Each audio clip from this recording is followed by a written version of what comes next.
Equipotential surface. Equipotential surface क्या होता है?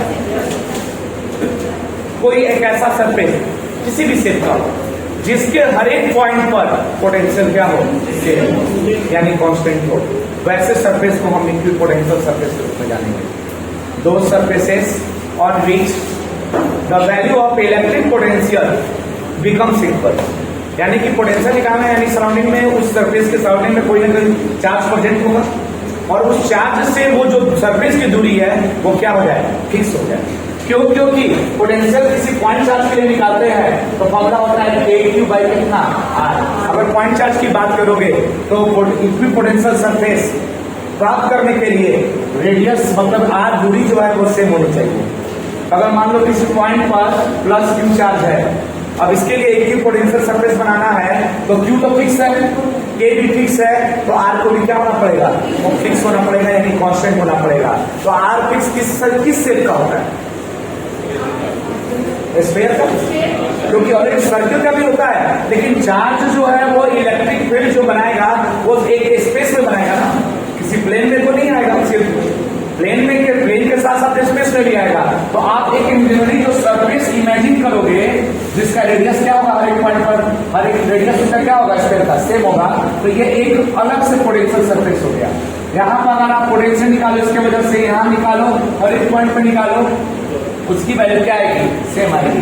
उसी तरह कोई दूसरा रेडियस मान लो R2 रेडियस और मान लेते हैं, अब उस पर निकालोगे तो ये उसी चार्ज का ये दूसरा इक्विपोटेंशियल सरफेस हो गया। फिर तीसरा मानेंगे तो ये भी उसी चार्ज का तीसरा इक्विपोटेंशियल सरफेस हो गया। बात समझ में गया? तो इक्विपोटेंशियल सरफेस वैसा सरफेस जिसके हर एक पॉइंट पर इलेक्ट्रिक पोटेंशियल का मान क्या हो, सेम। तो पॉइंट चार्ज के लिए इक्विपोटेंशियल सरफेस क्या होता है, स्फेरिकल। अगर मान लो चार्ज डिस्ट्रीब्यूशन की बात करें तो चार्ज डिस्ट्रीब्यूशन की बात करेंगे, समझ में आ गया?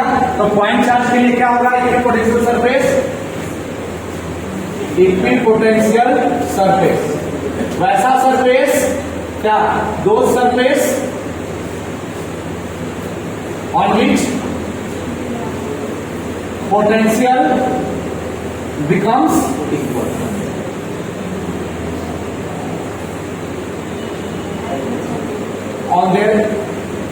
On each and on their every point, मतलब उस सरफेस के एवरी पॉइंट पर पोटेंशियल क्या हो जाए, सेम हो जाए। हम बोलते हैं V इक्वल टू कांस्टेंट। ठीक है, पॉइंट चार्ज के लिए इक्विपोटेंशियल सरफेस क्या होगा, स्फेरिकल। अगर हम लोग ले ले लाइन चार्ज की बात करें, लाइन चार्ज के लिए सिलेंड्रिकल होगा, कैसे वो भी समझा देते हैं। पॉइंट चार्ज के लिए स्फेरिकल होगा, ये बना दिया अलग से। इससे जो लाइन गुजरेगा ये सब हमारा इलेक्ट्रिक फील्ड लाइन्स है, और ये जो हमने स्फीयर ड्रॉ किया है वो उस पॉइंट चार्ज के लिए इक्विपोटेंशियल सरफेस हो गया। यहाँ का पोटेंशियल V1 तो यहाँ का पोटेंशियल V2, ये मत समझना कि दोनों एक दूसरे का पोटेंशियल नहीं, ये अलग इक्विपोटेंशियल है, ये अलग इक्विपोटेंशियल है। जैसे जैसे दूर जाएंगे पोटेंशियल का वैल्यू बढ़ेगा या घटेगा, घटेगा, क्योंकि इनवर्सली प्रोपोर्शनल होता है ना, आगे रेडियस बढ़ेगा तो पोटेंशियल घटेगा। ठीक है, ऐसे भी इलेक्ट्रिक फील्ड डायरेक्शन में चाहे चार्ज पॉजिटिव हो या नेगेटिव हो, पोटेंशियल का वैल्यू घटता है। ठीक है, इलेक्ट्रिक फील्ड के डायरेक्शन में इलेक्ट्रिक पोटेंशियल का वैल्यू घटता है। अगर हम सिलेंड्रिकल की बात करें, यानी एक लाइन चार्ज है, इस पर चार्ज पैदा होगा, ठीक, तो अब इस पर हम लोग ऐसा सरफेस इमेजिन करेंगे जिससे हमारा क्या हो जाए, हर एक पॉइंट पर क्या हो जाए, पोटेंशियल इक्वल आ जाए। तो इसके लिए आपको एक सिलेंड्रिकल सरफेस कंसीडर करना पड़ेगा, और वो भी कौन सा, कॉन्सेंट्रिक। जैसे यहाँ कॉन्सेंट्रिक स्फीयर है, उसी तरह कॉन्सेंट्रिक सिलेंडर मानना पड़ेगा, जो सबका सेंटर एक ही जगह होगा, बाकी रेडियस क्या होगा, अलग अलग।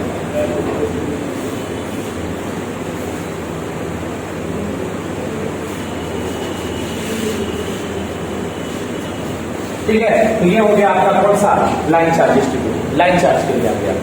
उसी तरह लाइन चार्ज के लिए सिलेंड्रिकल हो गया। उसी तरह अगर हम बात करेंगे इसका प्लेन चार्ज,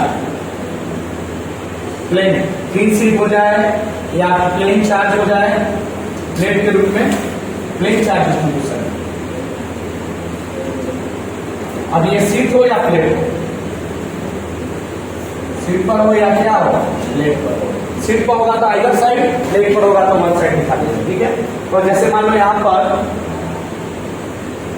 चार्ज फैला हुआ है, तो अब इससे दूरी फिक्स करना है। तो जैसे मान लो फॉर एग्जांपल ये बुक जो है, ये मान लो इस बुक का पीछे वाला पेज यहाँ पर क्या है, पॉजिटिव चार्ज है। इसका हर एक पेज इसका क्या होगा, अगर इक्विपोटेंशियल सरफेस की तरह क्या करेगा, हेल्प करेगा। यानी जितने भी सरफेसेस होंगे इसके पैरेलल होंगे। फैन मत कर दो।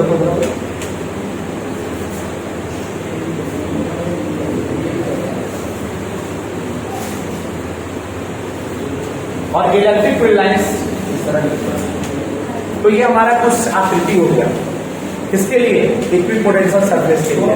सबसे लास्ट वाला है, पीछे लिखा हुआ है। हाँ, तो ये इक्विपोटेंशियल सरफेस समझ में आ गया। अभी हम आगे भी बताएंगे वो क्या, इक्वल चार्ज के लिए और अनइक्वल चार्ज के लिए। इक्वल चार्ज यानी कि मतलब पॉजिटिव पॉजिटिव हो जाए, या डाइपोल के लिए इक्विपोटेंशियल सरफेस का नेचर कैसा होगा, ठीक है। मतलब लाइक चार्जेज और इलेक्ट्रिक डाइपोल के लिए देखना है, वो लास्ट में बता देंगे। पहले इसका प्रॉपर्टीज देखिए जाए, क्योंकि वहां पर उसमें कुछ प्रॉपर्टीज शामिल करना है ड्रॉ करने के लिए। तो प्रॉपर्टीज लिखेंगे, properties of equipotential surface. CBSE में इससे एक क्वेश्चन 100% आएगा। सीबीएसई में, बिहार बोर्ड में हम ड्रॉ नहीं सकते, आएगा यानी सीबीएसई में आता है। तो अब आगे इक्विपोटेंशियल सरफेस की बात करते हैं। इक्विपोटेंशियल सरफेस क्या होता है, पहला इसका प्रॉपर्टीज क्या है कि दो surface on which potential becomes constant eight there ending points. यानी उस सरफेस का पोटेंशियल क्या होगा, कांस्टेंट। तो potential becomes constant, becomes constant. कहां पर कांस्टेंट होगा, on their surface, on their. दूसरा, ठीक है, अब सुनो, दो इक्विपोटेंशियल सरफेस कभी भी एक दूसरे को इंटरसेक्ट नहीं करते, ठीक है। Two equipotential surfaces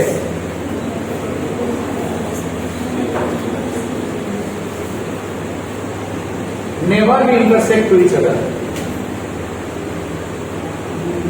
intersect to each other.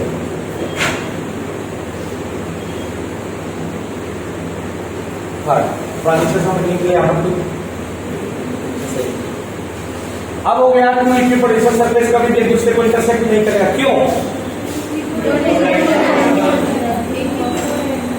दो डायरेक्शन, यहां पर डायरेक्शन से क्या होता है, पोटेंशियल तो स्केलर क्वांटिटी, वो तो आप इलेक्ट्रिक फील्ड के लिए बता रहे हो। Electric field lines never intersect to each other. यहां पर इसलिए बोल सकते हैं कि यदि दो इक्विपोटेंशियल सरफेस, मान लो ये 4 वोल्ट का है, ये 6 वोल्ट का है, तो इसके हर एक पॉइंट पर 4 वोल्ट होना चाहिए और इसके हर एक पॉइंट पर 6 वोल्ट। लेकिन इंटरसेक्शन पॉइंट पर 2 आ जाएगा, 4 वोल्ट भी आ जाएगा और 6 वोल्ट, जो भी पॉसिबल है। तो इस तरह हम कह सकते हैं क्या, इक्विपोटेंशियल सरफेस एक दूसरे को कभी भी इंटरसेक्ट नहीं करते,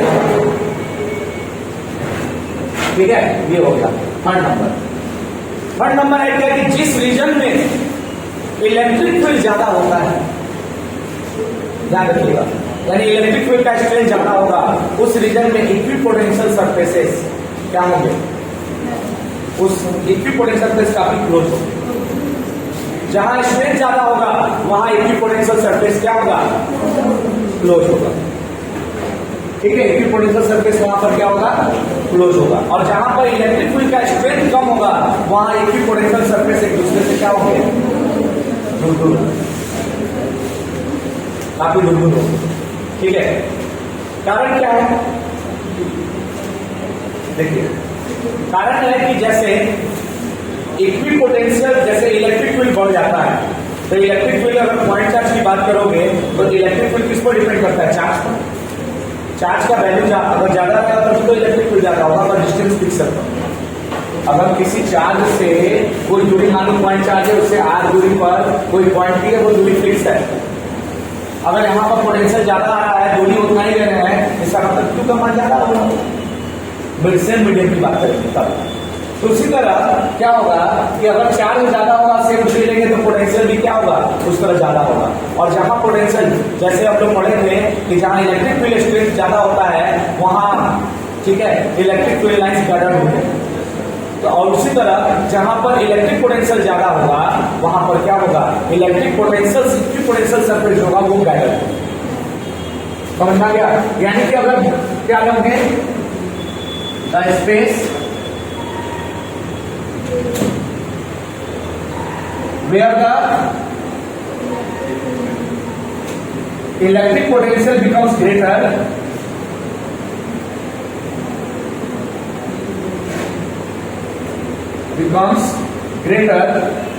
क्या होगा, then equipotential surface are gathered together, surfaces are gathered, यानी इक्विपोटेंशियल सर्फेसेस एक दूसरे से काफी क्या हो गए, क्लोज हो गए। जैसे देखो कुछ एग्जांपल इधर बना देते हैं। जैसे प्लस चार्ज के लिए बनाओगे ना स्फीयर, तो शुरुआत में एकदम पास पास दिखाएंगे और जैसे जैसे दूर दिखाएंगे वैसे वैसे क्या होगा, दूर होता चला जाएगा, मतलब पारा में दिखाने लगेंगे।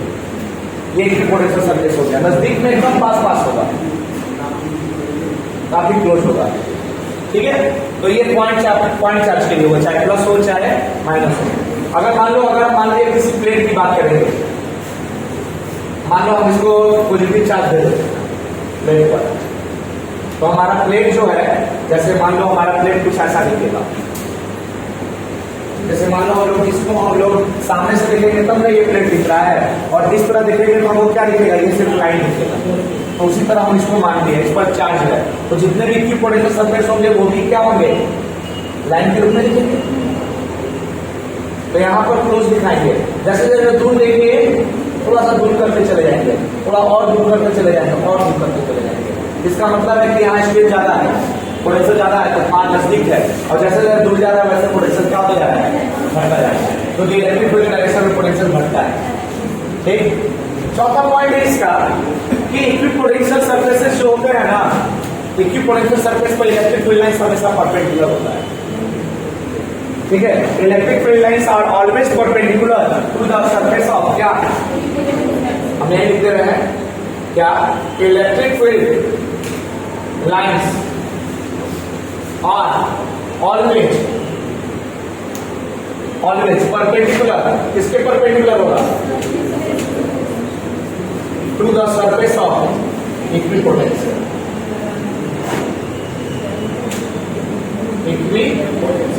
हमेशा परपेंडिकुलर होगा, किसी भी स्थिति में होगा। यहां से जैसे इलेक्ट्रिक फील्ड लाइंस गया, यहां से आप टेंजेंट ड्रॉ करो 90 मिलेगा। यहां से अगर इलेक्ट्रिक फील्ड लाइंस ड्रॉ करते हो तो इस हमारी सरफेस के क्या होगा, ये सब परपेंडिकुलर होगा। ये क्या हो गया, इक्विपोटेंशियल सरफेस हो गया। तो इक्विपोटेंशियल सरफेसेस क्या होते हैं,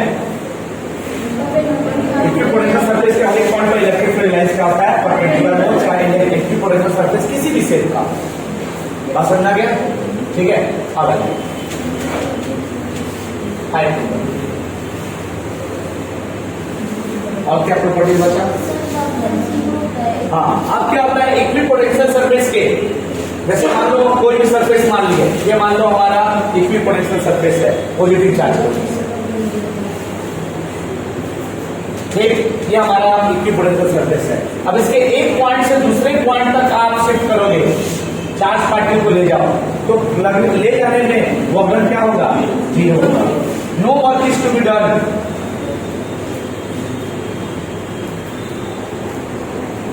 इन bringing the charge particle from one point to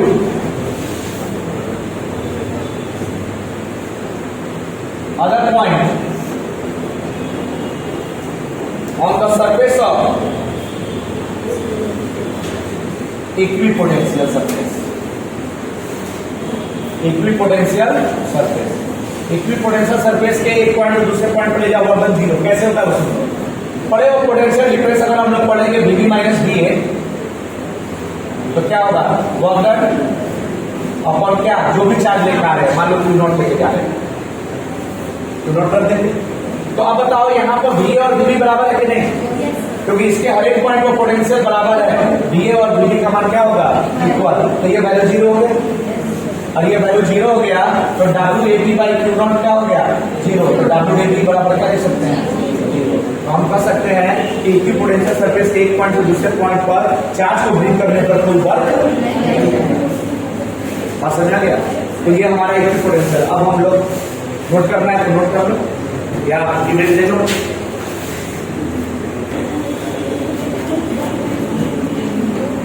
अब देखिए इक्विपोटेंशियल सरफेस ड्रॉ कर रहे हैं किसके लिए, डाइपोल के लिए। Equipotential surface for an electric dipole. बोलो इलेक्ट्रिक डाइपोल क्या होता है? It is the system of two equal and opposite charges separated with various small distance. तो मान लो दो चार्ज है, एक हो गया प्लस क्यू और एक क्या हो गया माइनस क्यू। अब हम एक इक्विपोटेंशियल सरफेस ड्रॉ करेंगे तो सुन लो, पहले हम रीजन देखेंगे। दो तीन रीजन है, एक दोनों के बाहर वाला दो रीजन और एक ये तीसरा रीजन बीच वाला। तो आप सोच कर बताओ कि इलेक्ट्रिक फील्ड का स्ट्रेंथ लेफ्ट, राइट और मिडिल किस में ज्यादा होगा? इलेक्ट्रिक फील्ड प्लस माइनस सबसे ज्यादा क्या होगा? बीच में होगा। तो अगर बीच में इलेक्ट्रिक फील्ड स्ट्रेंथ ज्यादा हो गया तो वहां पर इलेक्ट्रिक फील्ड लाइंस गैदर्ड होंगे, और जब इलेक्ट्रिक फील्ड लाइंस गैदर्ड होंगे तो इक्विपोटेंशियल सरफेस भी गैदर्ड होंगे। तो यहाँ पर दो पॉइंट चार्ज है, पॉइंट चार्ज का equipotential surface spherical in nature होता है। इसका भी स्फेरिकल होगा, इसका भी स्फेरिकल होगा, लेकिन हमको ऐसा बनाना है कि दोनों इंटरसेक्ट ना कर पाए। तो चलिए, तो हमको इस रीजन में इक्विपोटेंशियल सरफेस क्या होंगे? पास पास होंगे। तो देखो इसका हम बनाए ग्रीन से बना रहे हैं। मान लो एक सेंटर बना लिए, सेंटर पर इसका भी एक सेंटर के थ्रू ऐसे बना दिए। लेकिन अब इक्विपोटेंशियल सरफेस में यहां पर क्या होगा? यहां क्लोज होगा, यहां दूर होगा। क्यों? क्योंकि इस रीजन में फील्ड कम है, फील्ड स्ट्रेंथ कम है, जिसकी वजह से इक्विपोटेंशियल सरफेस को हम लोग क्या करेंगे? दूर कर देंगे। और इस रीजन में फील्ड स्ट्रेंथ क्या है? ज्यादा। बात समझ आ रहा है ना? फिर उसी तरह और भी बनाएंगे तो कुछ इस तरह का रिजल्ट दिखा देंगे। दो तीन बना तो दिखा देंगे, काफी लेंगे।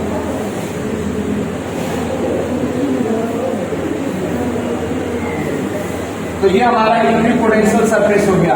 ये हो गया प्लस क्यू चार्ज के लिए, और मान लो ये क्या हो गया? माइनस क्यू के लिए। अगर इलेक्ट्रिक फील्ड लाइन्स बनाओगे तो ऐसे बनेगा इलेक्ट्रिक फील्ड लाइन्स, प्लस से इंटर करेगा माइनस में, ऐसे ही इलेक्ट्रिक फील्ड लाइन्स होता है जी।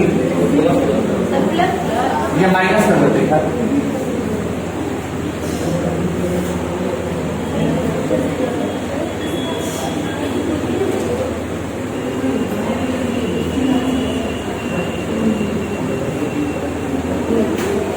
तो ब्लैक वाला आपका हो गया इलेक्ट्रिक फील्ड लाइन्स और ग्रीन वाला हो गया equipotential surfaces.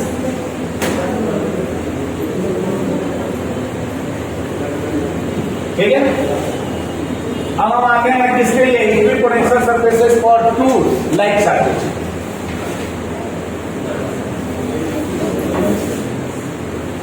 Equipotential surfaces for two like charges।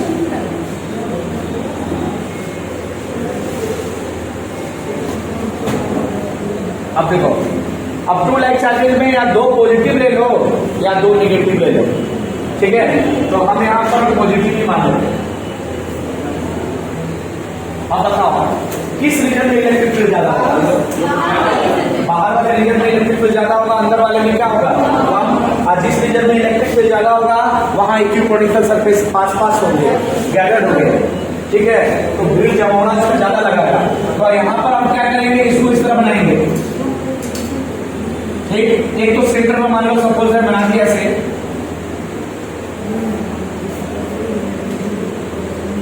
है ना? और यहां पर क्या होगा? इस तरह यहां पे भी यही होगा। इस तरह बनाना है कि ये वाला क्लोज हो जाएगा, वो ऐसा नीचे स्क्वायर नहीं बन पा रहा है। अगर परफेक्ट बनाएंगे तो इधर बनेगा।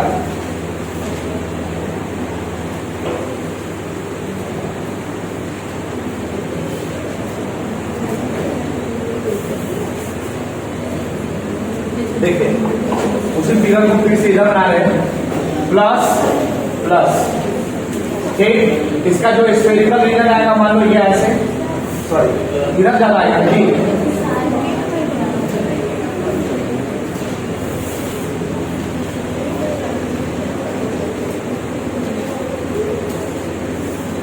बीच वाले रीजन में इलेक्ट्रिक फील्ड लाइंस कम होंगे और इस रीजन में इलेक्ट्रिक फील्ड लाइंस क्या होंगे, ज्यादा।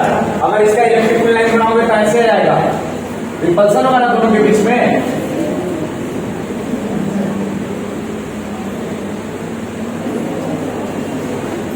किसी भी शेप में आ जाए, जो हर एक पॉइंट पर इलेक्ट्रिक फील्ड लाइंस हमेशा क्या होगा, परपेंडिकुलर होगा।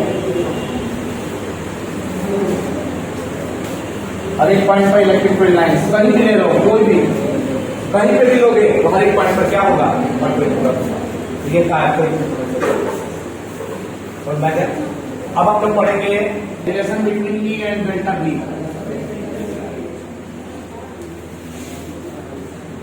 यहाँ जो बी है वो पोटेंशियल डिफरेंस देंगे डेल्टा बी के रूप में।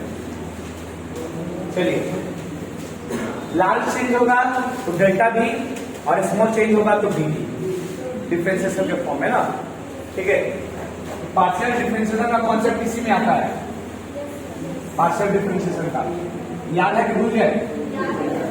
कैसे पार्शियल डिफरेंशिएशन करते हैं, एक बार रिमाइंड करा देते हैं, याद दिला देते हैं। देखो हम क्या मानते हैं, ध्यान से सुनिए, हम एक प्लेट मान लेते हैं सिंपल सा, इस पर पॉजिटिव चार्ज यूनिफॉर्मली डिस्ट्रीब्यूटेड है, तो बताओ इसके वजह से एक भी पोटेंशियल सरफेस भी इसी तरह प्लेट की तरह होगा।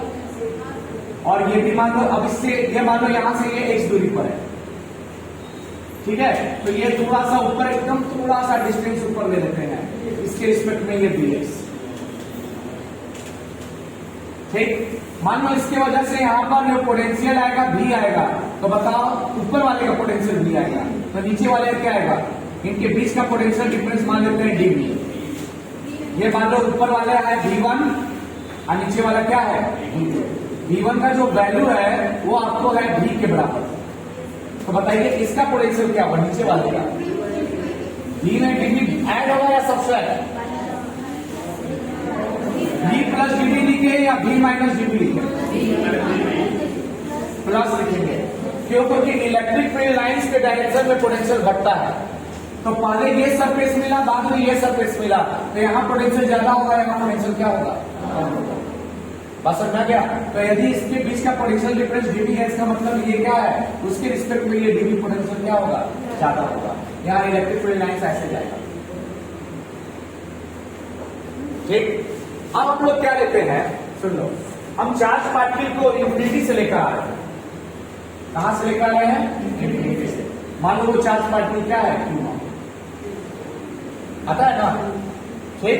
जब लेकर आएंगे तो भाई ये इस पर फोर्स लगाएगा ऊपर, अरे ये पॉजिटिव चार्ज है, पॉजिटिव चार्ज इस पर क्या लगेगा, फोर्स लगेगा, इस पर फोर्स कहां लगेगा, ऊपर। और हम ला रहे हैं डिस्प्लेसमेंट कहां हो रहा है, नीचे, ये डिस्प्लेसमेंट कितना होगा, ds। तो हम क्या लिखेंगे, स्मॉल अमाउंट ऑफ, हम यहां से यहां तक लाने का वर्क निकाल रहे हैं, इंफिनिटी से नहीं।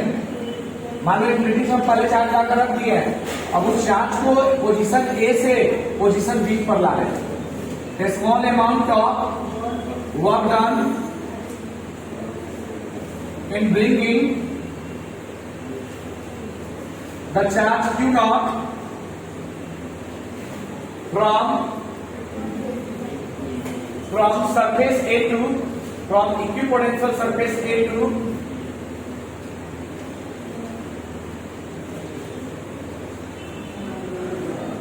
B, है ना जी। तो वर्क डन निकालते हैं तो पढ़ो ना, वर्क डन डी डब्ल्यू बराबर क्या होता है, F vector dot dx vector होता है। यहाँ पर देखिए दोनों एक दूसरे का अपोजिट है, अगेंस्ट में हो रहा है तो दिख ही रहा है, वर्क डन निगेटिव होगा, तो W इक्वल टू क्या मिलेगा, F dx कितना, cos 180 डिग्री, और cos 180 डिग्री कितना के बराबर होता है, माइनस F dx के बराबर। ध्यान दीजिएगा, वर्क डन निकल गया। अब एक वर्क डन हम मैकेनिकल वर्क के रूप में निकाले, एक वर्क डन आप इलेक्ट्रिक निकालो। इलेक्ट्रिकल वर्क डन कैसे निकलता है, तो पोटेंशियल का जो डेफिनेशन करता है V बराबर W/Q। तो अब यहाँ पर पोटेंशियल डिफरेंस की बात करेंगे, तो यहाँ पोटेंशियल डिफरेंस dV है, तो by definition of potential difference, potential difference के डेफिनेशन से क्या करेंगे, क्या आएगा बोलो? तो पोटेंशियल डिफरेंस का फॉर्मूला होता है work done per unit charge. तो dV बराबर कितना? dW बाई, तो dW बराबर क्या होगा? dV इंटू कितना? dW वही वर्क डन है, रख दो।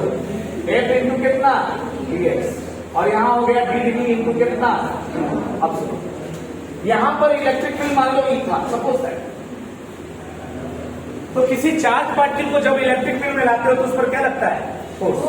और उस फोर्स का वैल्यू होगा Q इंटू E, होगा ना जी? क्योंकि फोर्स ही उसी इलेक्ट्रिक फील्ड के डायरेक्शन, फोर्स इलेक्ट्रिक फील्ड के डायरेक्शन में है ना?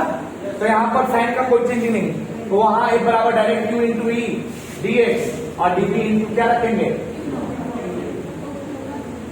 दोनों क्यू नॉट कट जाएगा, तो E बराबर क्या बचेगा?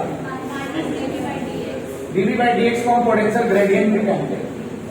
तो यानी हम बोल सकते हैं कि इलेक्ट्रिक फील्ड जो होता है निगेटिव ऑफ पोटेंशियल ग्रेडियंट के बराबर होता है। समझा गया? तो ये पार्टिकुलर हमारा किसी एक डायरेक्शन के लिए है। अगर हम स्पेस की बात करेंगे, इलेक्ट्रिक फील्ड निकालना हो जहां पर x का भी कंपोनेंट आए, y का भी कंपोनेंट आए, z का भी कंपोनेंट आए, तो उसमें पार्शियल डेरिवेटिव यूज करेंगे। अगर हमारा इलेक्ट्रिक फील्ड आज पढ़ जाएंगे तो मान लो इलेक्ट्रिक फील्ड जैसे ये बता रहे थे, ठीक है, प्राइमरी चार्ज के रूप में मान लिया, सपोज दैट ये प्लेन शीट के चार्ज के रूप में है, तो इलेक्ट्रिक फील्ड एक प्लेन में है। अगर हम पूरा डाउन 3 डायमेंशन करते इलेक्ट्रिक फील्ड है, जैसे मान लो कि चार्ज पर आता है ना, चार्ज जैसे इलेक्ट्रिक फील्ड इधर भी है, बाहर भी है, अंदर, तो 3 डायमेंशन हो जाए, तो वैसी स्थिति में हम क्या निकालेंगे? सुनो, एक electric field are present in the space and its component is to be determined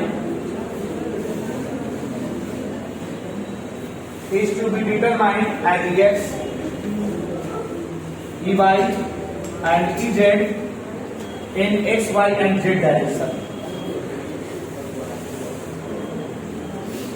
ठीक है, तो then relation is given by, अब इसका रिलेशन इसके साथ क्या होगा? Relation of E and B is given by, अब हर एक के लिए क्या देखेंगे? E और B के लिए तो देखो Ex बराबर क्या लिखेंगे? Minus del B by del X. Ey लिखेंगे कितना? Minus del B by upon कितना? Del Y. और Ez इक्वल टू आएगा माइनस डेल V बाई कितना? अगर आपको नेट इलेक्ट्रिक फील्ड निकालना हो,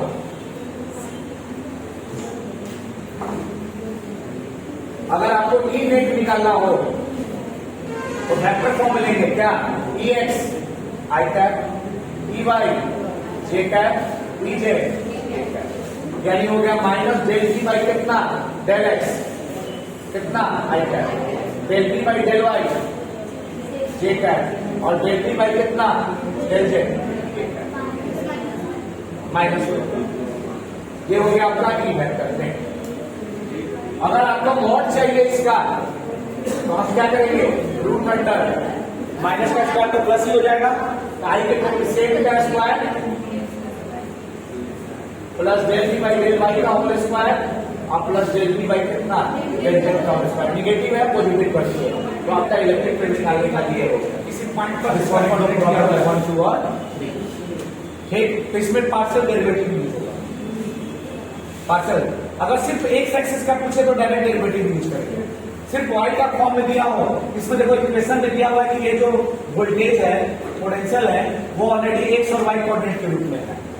ठीक है, तो इसको हम लोग क्या करेंगे? पार्टिकुलर पहले निकालेंगे, पहले Ex निकालेंगे, तो Ex बराबर माइनस डेल V बाई कितना? Del X. V का जो मान है वो प्लेस कर दो, 2xy और प्लस कितना? 3yz अपॉन कितना? Del X. पार्शियल डेरिवेटिव क्या करना पड़ेगा? अलग कर दो, आराम से लिखिएगा। 2xy अपॉन कितना? Del X minus 3yz upon कितना? Del X. पार्शियल डेरिवेटिव का क्या है कि x को छोड़कर जितने भी टर्म है वो कांस्टेंट है। हाँ, यानी कि अभी हम लोग डेरिवेटिव में क्या करते थे? x इंटू वाई प्रोडक्ट को यूज कर लेते थे। लेकिन अब इसमें प्रोडक्ट रूल नहीं यूज होगा। इसमें क्या होता है कि जिसकी रिस्पेक्ट में निकाल रहा है उसको छोड़कर बाकी कांस्टेंट ले लेंगे। इसमें 2y कांस्टेंट है, x की रिस्पेक्ट में निकाल रहे हैं, तो 2y कांस्टेंट हो गया, तो यहाँ क्या बचा डेल एक्स अपॉन कितना डेल एक्स। और यहां देखोगे कि यहाँ x है ही नहीं, यानी ये पूरा टर्म कांस्टेंट है और कांस्टेंट का डेरिवेटिव। तो अब हम लोग क्या डेल एक्स 1 हो गया, ये तो क्या बच गया -2y, y का मान क्या है 2, तो ex निकालेंगे उस पॉइंट पर कितना 1 2 3 पर, तो यहां वैल्यू रख देंगे, कितना आएगा -2 और y का मान 2 है, तो यहां कितना आया -4 न्यूटन पर कूलम पर, तो इलेक्ट्रिकल टाइप। आप लिखिएगा, बता दें इसको, लिखिए वाला चलिए हमारा बिठाते हैं, अगर मन नहीं लिखे वो तो लिख लेना। अब क्या हो रहा है, अब क्या हो रहा है कि e y निकालेंगे, तो e y minus del v by del y, v का मान रख दो, कितना है 2xy प्लस कितना 3yj अपॉन कितना डेल y। बताओ इसमें अलग अलग करेंगे, इसमें कांस्टेंट कौन है, तो -2x कांस्टेंट है, तो डेल y बाई क्या बचा डेल y, और ये माइनस प्लस माइनस, इसमें क्या कांस्टेंट है 3z कांस्टेंट है, तो डेल y अपॉन कितना डेल y, तो हम लिख सकते हैं -2x माइनस कितना 3z। अब हमको e y निकालना है, किस पॉइंट पर 1 2 3 पॉइंट पर निकालना है, तो x का मान क्या है 1 और z का मान क्या है 3 है, तो ये वैल्यू कितना हो गया 9 और 2 11 न्यूटन पर कूलम। ठीक है, अब बात करेंगे किसका ई वाई का, नाम इजेड का, तो इजेड बराबर माइनस डेल वी बाई कितना डेल जेड, ई का मान रख दो 2xy प्लस 3yz, ठीक है, अपॉन कितना डेल जेड, अलग अलग कर लो, माइनस इसमें कांस्टेंट क्या है बोलो तो, कुछ नहीं है, पूरा कांस्टेंट है, कुछ बाहर नहीं आएगा, छोड़ दो सारा, और माइनस यहाँ क्या है 3y constant, del Z upon कितना, ये तो 0 हो गया, ये बचा माइनस कितना 3y। अब जेड का मान रख दो, जेड का मान y का मान रखना है, सॉरी कितना आया -6। तो अब हमारा यही फॉर्मूला होता है ना जी, तो इस फॉर्मूला को हम बैठा दें तो ई वेक्टर मॉड कितना आएगा एक्स स्क्वायर, तो एक्स स्क्वायर यानी -4 का स्क्वायर प्लस -11 का स्क्वायर प्लस -6 का स्क्वायर, कितना आएगा सॉल्व कीजिए, 16 प्लस 121 प्लस 36, जोड़िए 6 6 12 1 13 3 2 5 और 1 6 7 और बाकी 173 आया न्यूटन पर कूलम। कंप्लीट हो गया।